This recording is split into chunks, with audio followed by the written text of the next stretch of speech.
when your loved one is not improving on a ventilator in intensive care, stay tuned. Hi, my name is Patrick Hutzel, and I have another quick tip for families in intensive care today. I have an email from Sabrina who says, my dad is not improving on the ventilator in ICU. He's intubated. The ICU team says a tracheostomy is not feasible, and they're bucking against his advanced care directive. What should I do? I'm very sorry, Sabrina, to hear about your dad's situation. Now, here's the thing.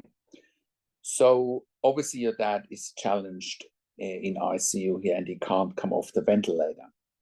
Now, the intensive care team is telling you that a tracheostomy is not feasible. Now, there could be a number of reasons why a tracheostomy may not be feasible. One of those reasons is simply that it could be temporarily not feasible. What I mean by that is that he has a PEEP that's above 10. He might have oxygen requirements, FiO2 requirements that are above 50%.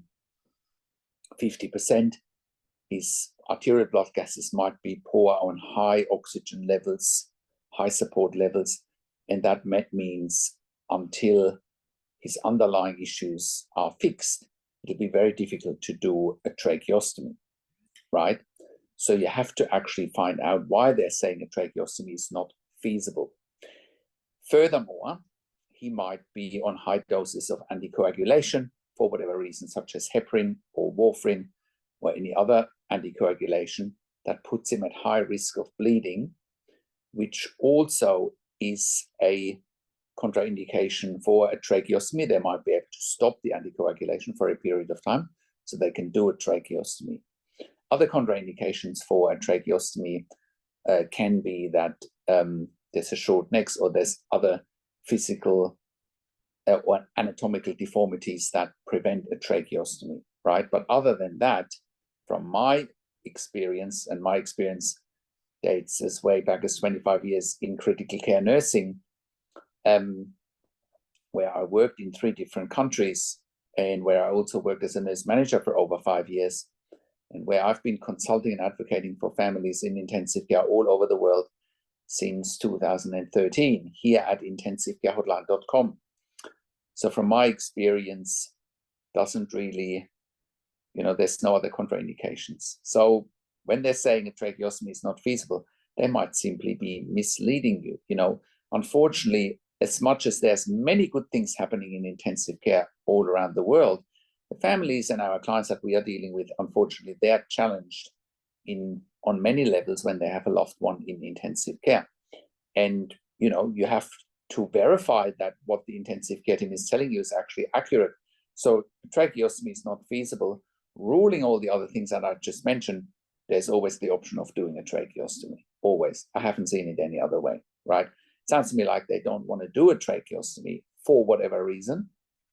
Maybe they want to play God and, think that it's not in your dad's interest to live.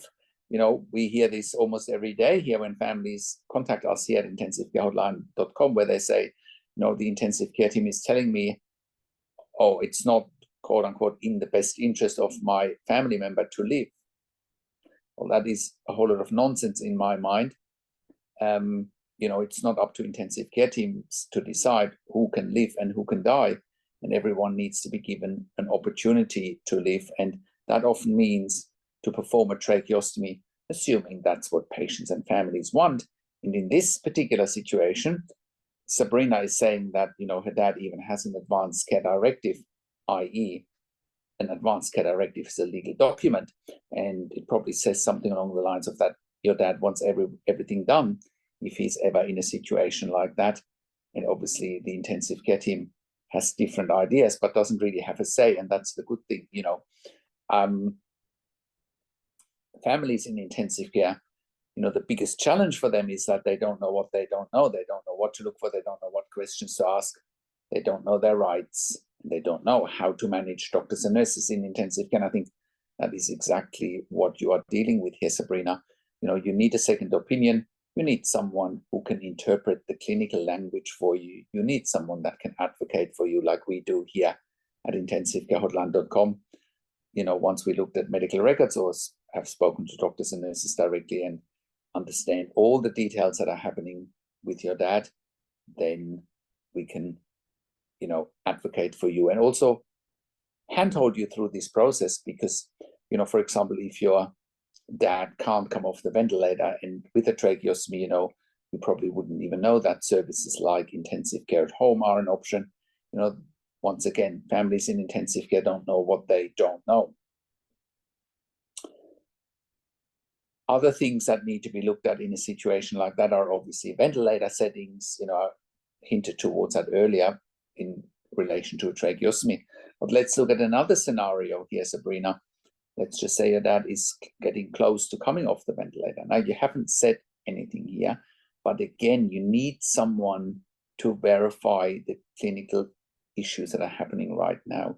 So many families come to us, you know, intensive care teams tell them, or, you know, their loved one is brain dead. And when we look at things, you know, they're just telling you that your loved one is brain dead just to push an agenda, just to push a narrative, but no brain death testing has been done. In your situation here, you know, your dad probably can't come off the ventilator, but have you actually verified that? You know, is he on too much sedation? Is he on too many opiates? Are they having a weaning plan? If they have a weaning plan, have they tried to implement? If they have implemented, what stopped them from achieving that goal, right? You need someone to give you a second opinion here as a matter of urgency before it's too late, because every day that your dad is on a ventilator without progressing forward, he will decondition very fast, and then the recovery is more and more difficult. You know, families in intensive care underestimate that they need help. You know, they're watching these videos, and it's good that you're getting educated, but you will need help. You know, those videos are not doing your family member justice in what they need. You know, this is giving you, you know, a lot of answers here, what I'm doing, but in order to help your family member, your loved one in intensive care, you know, we need to do some one-on-one work with you, which is why we have created a membership for families of critically ill patients in intensive care. And you can become a member if you go to intensivecarehotline.com, if you click on the membership link, or if you go to intensivecaresupport.org directly. In the membership, you have access to me and my team 24 hours a day in a membership area and via email. And we answer all questions intensive care related. In the membership, you also have exclusive access to 21 ebooks and 21 videos that I have personally written and recorded.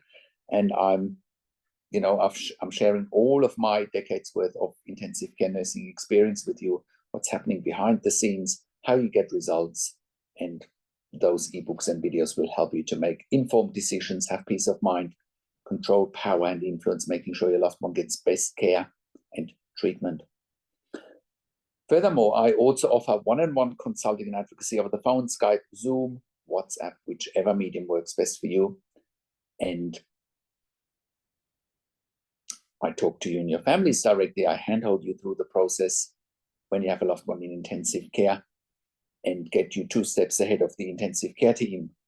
So once again, that you start managing them so they don't start managing you.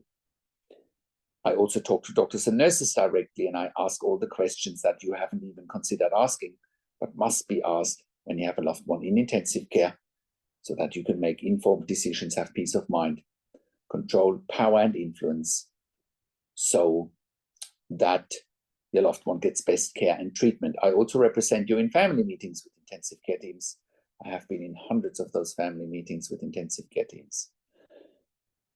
We also offer medical record reviews in real time so that you can get a second opinion in real time. We also offer medical record reviews after intensive care if you have unanswered questions, if you need closure, or if you are suspecting medical negligence.